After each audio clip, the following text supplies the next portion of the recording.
what that kind of tightness does is it helps it with several things. And this show is, in terms of shonen action shows, this show is pretty small scale.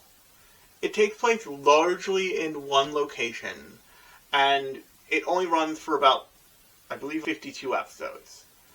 And that means that it has a tightness that we would only come back to around now. And what that kind of tightness does is it helps it with several things. It helps it from being too bloated. Even the kind of shonen great shows, YuYu Hakusho, for example, of which this show draws a lot of inspiration, actually. It's not quite as gruff as YuYu Hakusho, but it feels like the supernatural shonen battle thing that clearly is taking pointers from YuYu Hakusho in lots of ways, both large and small. But the problem with YuYu Hakusho is kind of half the Dark Tournament starts to get weaker and weaker. The Dark Tournament is the high point for that show.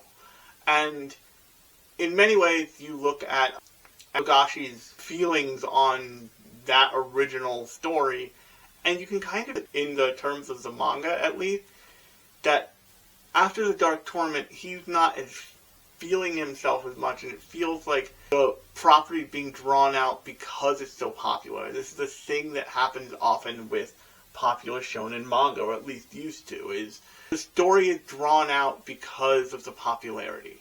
Not every creator, in fact, very few creators, are like Oda, who has this big grand master plan that is going to take thousands of episodes to complete.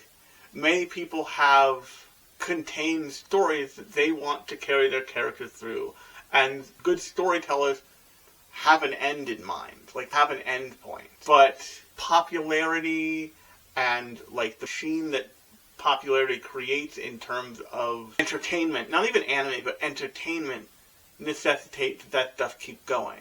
It's pretty common knowledge that Toriyama wanted to end Dragon Ball Z with the Cell Saga, but that thing got out of hand. It got too popular for him to end it, and so it was drawn out, and it eventually came to like where we are now, like Ball Super and the most recent one where they turned Goku into a kid for the second time ever, for like the third time in the entirety of Dragon Ball as a property, and do a whole different thing with him.